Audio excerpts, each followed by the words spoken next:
brilliant 34-10 win. It was the Broncos' first back-to-back wins this season, and without so many of their key players. We spoke a little bit about the Broncos, but I want to ask you, gentlemen, about the Raiders. Some concerning news to come out of this. Jamal Fogarty has a bicep injury. It's looking at this stage that he's likely to require surgery. So that means that he could be out for 12 weeks. Where does that leave Canberra in their season? It leaves them in a lot of trouble because off camera we're talking about Brad Schneider, who's gone to Penrith. He was the backup there.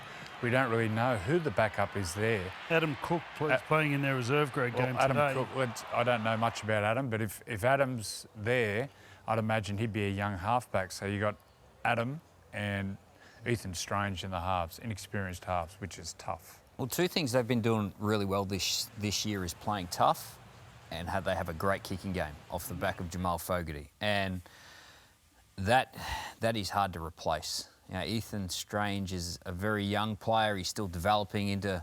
He's going to be a great player, but he's very inexperienced, and to put another inexperienced half around him. Yeah, I don't know. I don't know which way they go. It's a tough blow. Freddie? Well, it's not hard to replace him. It's irreplaceable. Yeah. Well, at the moment, especially if you haven't got someone with experience in your reserve grade or that plays in your side. Yeah. I don't know anyone else in there that can play a halfback. Whether Strange came through as a halfback, I think he was more of a 5'8". I wonder if they got room in their cap where they could go to the UK. Go looking. Yeah. Brody Croft is over the UK. Yeah, he got the Man of Steel over there. There's some discussion the Titans were looking at him, but whether they can get a special dispensation. We don't know what's in the lower grades coming through, or if Ricky's earmarked a young halfback that will be there eventually. But he's in a good system there, and he's got a great coach who's one of the best halfbacks, so that'll help. But inexperienced halfbacks and 5'8" combination, it's going to be tough. Yeah, certainly tough for the Raiders. I want to ask you, Billy, Chevy Stewart. It was he fought hard last night, pretty tough. He was on the receiving end of a lot of Broncos bombs. They were certainly targeting. He also got a massive hit, Kobe Hetherington.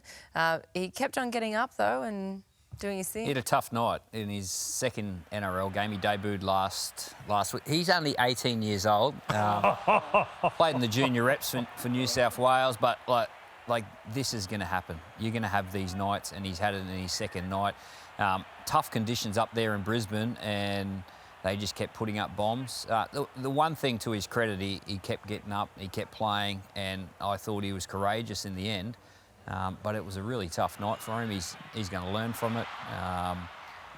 You know, there was a try scored in the first half where he's just a little bit out of position, but he's going to look at this game and look back on it, and yeah, I'm sure he'll grow from it because he looks like that sort of character. He doesn't look like someone who will shirk this. But we've all gone through those moments. That would be intimidating. Well, tell us there's about a lot of tell me about space. when you went through it. There's so much space back there. Like, you're so isolated. And, you know, once it starts, they just keep coming. Ezra Mam just chased every kick, you know, made a lot of tackles on him at the back there. Kobe Hetherington got him, but no, He put some great bombs up the halfback. Oh, yeah. Yeah. Jock, man, he did a great job. Really good job. And his team were on the back foot the whole night. It was 28-0 in the first half. Like it was a really tough night for the Raiders. What do you say? What would you say to him if you got the chance to have a quick 5-minute chat to him? Only his second NRL game. What would you say? Yeah, it's interesting. I probably wouldn't talk too much about footy. You know, just ask him how he's going. He's going to be okay. Like he's obviously a very talented player. To play first grade at 18, you know, there's not too many that do that. And he had a great debut last week. He put his body on the line. Even last night, he put his body on the line. So I'd be focusing on that sort of stuff. Work a bit of development on his positional play and get out there and play footy again. Well, something was said at half-time because their second half, they won the second half. So, you know, they turned, which was a pretty awful 40 minutes, into a positive. So they actually leave Brisbane. They don't get the 2 points, whether it's 34-10 or 12-10, whatever it is. They won the second half. So you can take something out of that. That could have been 60. Like Reece Walsh is in the other team and Ezra and those blokes. That could have been 60 very easy. But they somehow found a way not to let it be 60. So And he had something to do with that, of course. You know, he had a horror first 40. All right. What about the earlier match, the Seagulls and the Titans? 11 tries, 7 lead changes as well as the Seagulls fought back to narrowly take down the Titans. What were your thoughts on this one? Loved watching it. Loved all-out attack. Is that a game should be played? It was entertaining. Defence optional. No defence. Who cares about defence? Give the ball to the fast blokes and let them do 46 points scored in the first half. I thought, to be honest, the opening 10 minutes, I thought Manly by how much? Yeah. They were on with the football, but the Titans have just fought and fought. The last 2 weeks has been really courageous. This was a big turning point. Tolu Kola running the length here to put Manly back in front, and they just can't find that win just yet. Can't win the tight ones. Kieran was good. Kieran was really good. A couple of great passes. Brimson was really good, but last week they lost a golden point. This week they lost a close one. It's all about the close games. You've got to win the close ones. That's the key. And Manly, you look at Manly, they're winning the close ones. They haven't been great the last couple of weeks. You look at New Melbourne. Zealand got a point. You look at Melbourne, who are on top. Their games have been, so they won the first one by 8, then it's something like 4-2-2. They got beat by 2 and another 4 or 6. Well, it's ridiculous. Well, They've won. Every game has been within a try, Melbourne. They've only lost 1.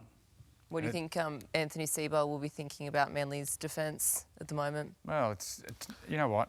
Going to the Gold Coast and playing can be hard because there's a lot of distractions when you pack your clothes. My clubs There's still... the collared. Are they...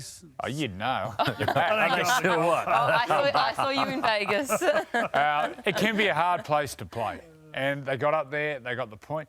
Manly's been up for a long time. They had that big win against Penrith. They went over and played the Warriors. Vegas are enormous. Vegas, they've had a big start. Don't underestimate that trip to Vegas too. Getting on the time, coming back, time for that would have taken a lot out of them. So Still, it's a long season. Late? It is a long season. These players have been going since November, and then they're going to have to go till October.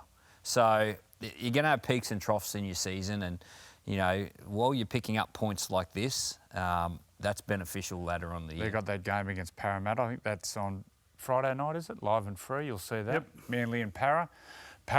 At Brookie. Surely they'll bounce back, and then they got Canberra after that. So.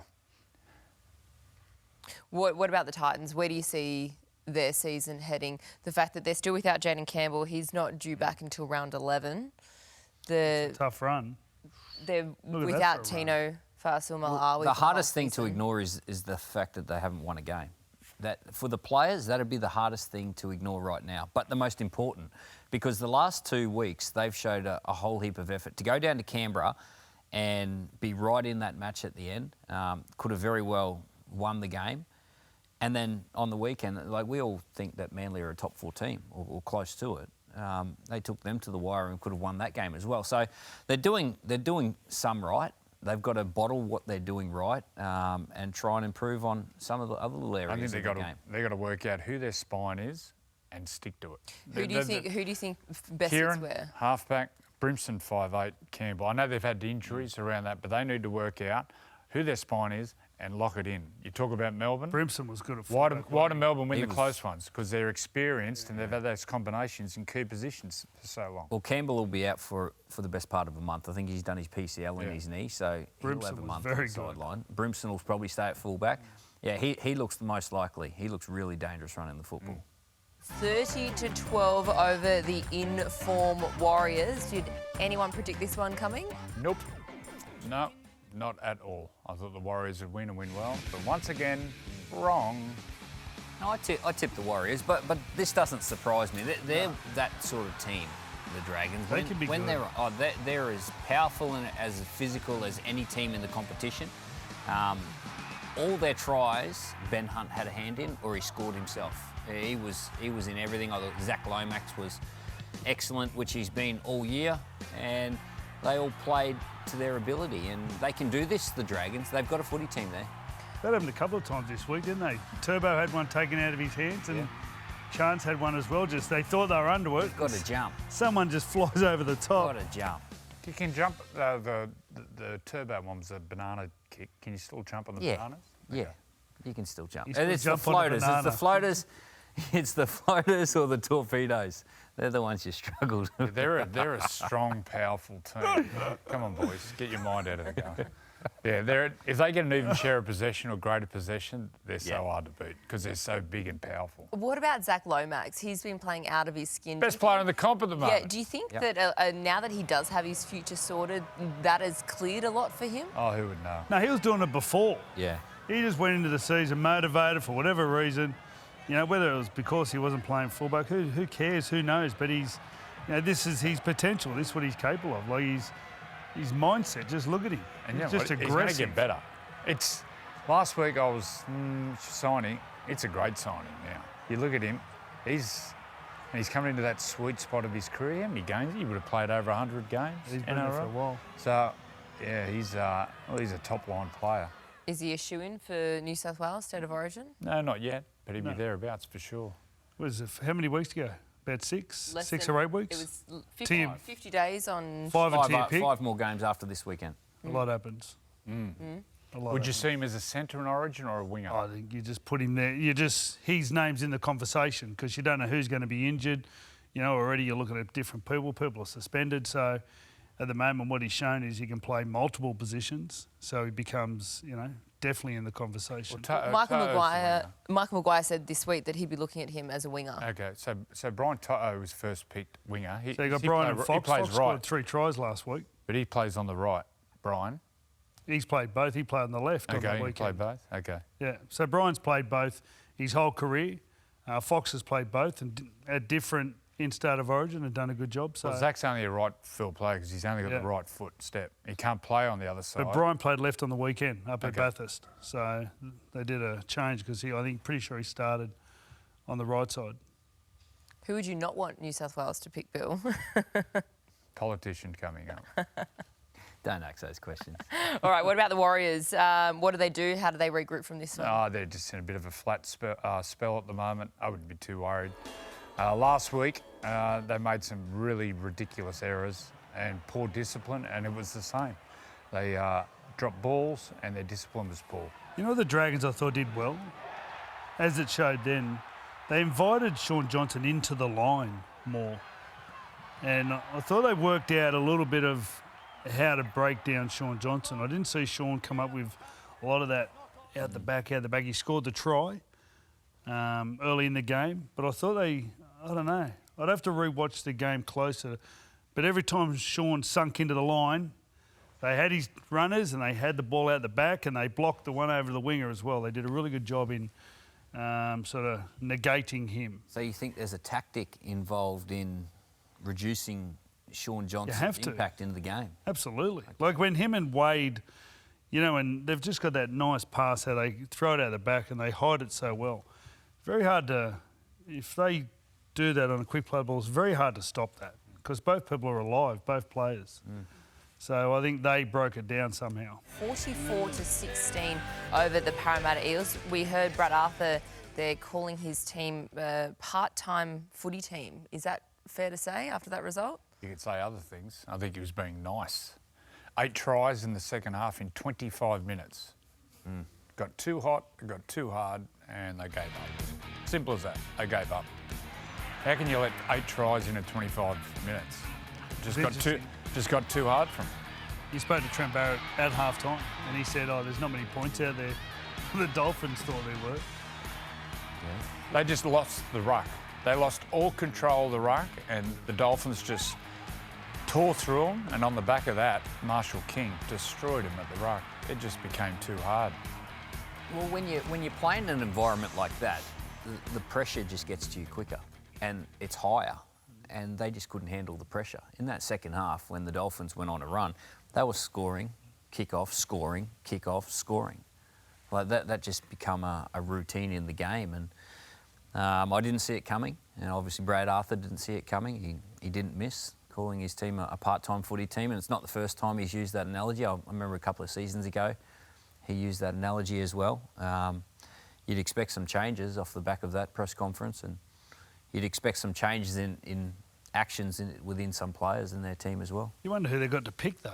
Yeah. I think Well, they're Mitchell's- going to be without Dijon Arcee. And Mitchell's still Yeah, got category another... one. Was that right? He had a Category 1, but at the time, he actually did pass his head injury assessment because Okay. the Parramatta Eels initially thought it was a Cat 2, but then the bunker came in and overruled it. Well, he's out. So you can, He's out cold. So you can Have a look imagine at that they would probably look at this and maybe do some testing to ask for special dispensation throughout the week. So we'll have to wait to see whether he'd be available. But without Mitchell Moses as well... Clint Gutherson looked awful. He's got a knee injury. He had to get it drained before they took to the field in Darwin. And you also have to think as well, that's a game that takes a lot out of them. It was so hot, it was so humid.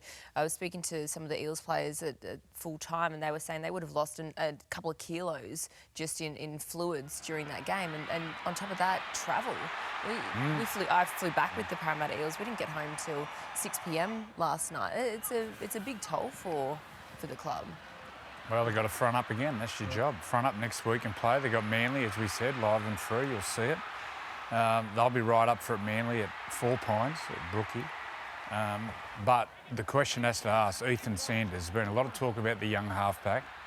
He'll have to get a start this week. I think the burden of steering the team around for Dylan Brown has affected his performance. He's a 5'8". He's not a halfback. So if Dijon Arcee is out, I think they'll have to go with the young halfback, Ethan Sanders. Is this a hiccup? Like, what was it, 44 to 16? Is this a hiccup or can that leave some scarring for the Parramatta team for the rest of the year? We'll see. Injuries, We'll see next week. the injuries don't make it any easier, and they've got to go to 4 points. No one's had luck there. But then, if you look at the Dolphins, the Dolphins did it. They were without 7 players, a couple of internationals, a couple of Origin players, and just turned up. So They didn't kick a goal either. They missed about 5 or 6 goals, so it should have been 50 odd. Well, the Dolphins had to ask for special dispensation for the NRL just to field the team. They had to get someone from outside their top 30. Trey Fuller. Yeah. Correct, yeah. But, well, it goes to show what Wayne Bennett has done there at the Dolphins. Well, he wasn't even there. He wasn't even there. He's a It bit was like too long a trip for him. He's a bit like me. He doesn't like Christian travelling. Wolf. Get me out Christian of that. Wolf's done a Do you great job think too. that Parramatta hot, too look far. to next year and maybe, I don't know whether they, what agreements they have in place, but whether they don't go to Darwin anymore, put it back a little later in the year? Well, it's a sponsorship thing. They're sponsoring. Well, 10 years is up. So that's Oh, is 10 it? years. And, like, when you think about it, so they would end up 6 and 4. Good maths. So they Okay, so they won they were 6 from... initially, yeah. They were 6 from 7, I think. If your team's not tough What's the enough to last go to 3? Darwin and withstand those conditions and beat an opposition team, well, your issues are far more than the decision to go to Darwin. Like you got to work out why your team put in a performance like that, and why they turned up with that sort of attitude. Because that's what Brad Arthur questioned. He said it's a decision. The attitude's a decision, and they turned up with the wrong one. Jeremy Marshall-King, world-class dummy half. Oh, he was so good. He was great. The Roosters coach, John Robertson, he wasn't too impressed with some of the calls during that match. So let's have a look at them now. The first one we want to have a look at was the Eli Katoa try. So this was Nelson Asofa-Solomona coming in. They're calling it a lending penalty. It's called the driver, and I thought he showed ill discipline from a point of view of that's coming in. He doesn't do much, but I think that's an instant penalty in my No eyes. try. Yeah. Once again, the bunker, we have Does to he know. actually even But he lend puts his weight? hand on him. Does Puts his he? hand on Does him. he? Or does Are we he going pull to be out? black and white, or are Does we he going to pull have out? discretion? We have to work out. Is Well, there going to that's be what the bunker discretion said. or black and white? Part of the rules are that if he hasn't assisted in momentum, it gives the referee a chance to actually Use their say discretion. he hasn't helped. But I think he's come in. Oh, I think you would have scored anyway. Yeah. But Yeah, if, I agree. if they're going to be consistent, it's no try.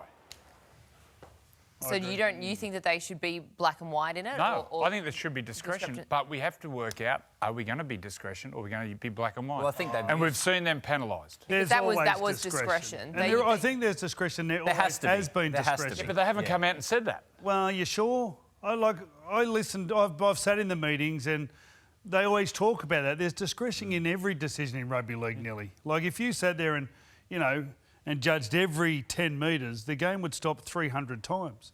So there's the whole game's discretion, and I don't think they've ever, shied away from that point. I think what they've said here was he didn't add to momentum, and they've said that I think he should have been penalised because I thought he showed ill discipline in going in the first place. So I would have said no try. But he made sure he didn't add to momentum. So it's a decision. Billy says one thing and I've said another. So many decisions in our game are like that. What about the other one, the disruptor? This one on Xavier The Coates' disruptor. try. I love it. What did we think of this? Are they trying to take out competing in the air? Yeah. Because that's what it looks like. They're trying to stop the competing in the air. No, there was a time there, and I've got to say, Remus was pretty good at this, where you come through and you could take out the catcher's arms completely and you'd get away with it because you could disguise it as going for the ball. I think that one's a bit different because Connor Watson's in the road, but I think Connor Watson's genuine, the fact he goes for the ball and stops. So I think Remus actually, in that case, took the chance away from the catcher to have a proper catch. I think he's So no try. I'd say no try on that one, but I thought the Roosters had a disruptor as well. I think his intent was to go for the ball, and when you make stupid rule changes and interpretations, you get stupid things like this because there's no doubt he's competing for the ball. He is going there to compete for the ball. He actually got interfered with on the way in, which changed his sort of trajectory on the way he went up for the footy. But that is a competition for the football. If we take that out of our game, we take everything out of our game.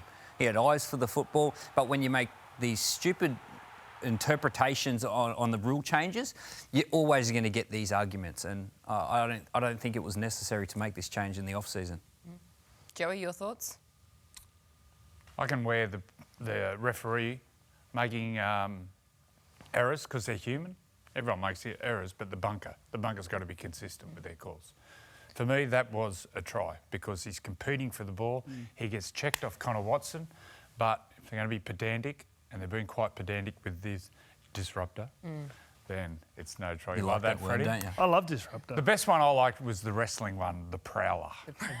That's the one I like. Do a prowler and Billy. Show us I forget what a prowler is. No, the kids are watching. Late at night, I'll do a prowler. What about James Tedesco, the trip on Ryan Pappenhausen? Sin bin. He received a fine for it. You, in commentary, you were saying calling for a sin bin? Well, back in the good old days, or the bad old days, in the 70s and 80s, when stiff arms and eye gouge and squirrel grips were allowed, this was an instant send-off. Send-off. Tripping. You tripped, you were gone. So in the old days, you've got to remember, so it's That's a 5 metre sin bin. rule, and sometimes the game was actually played without a tackle count. So the only way you could get the ball back was either dumping someone on their head, which was pretty much allowed, and the other thing was that, because line breaks were so hard, if you trip someone, that was seen like the worst possible act you could do on a field. So, you know, tripping a long way goes back in our game as something, and they just find it now. I'd go much heavier. I'd always go heavy, and I've always said it for a long time. Well, how times have changed, isn't it? Like you can see what James Tedesco's done. He's going down there to put pressure on. He's been wrong-footed. It's a reaction. He didn't have that in his mentality when he went down there.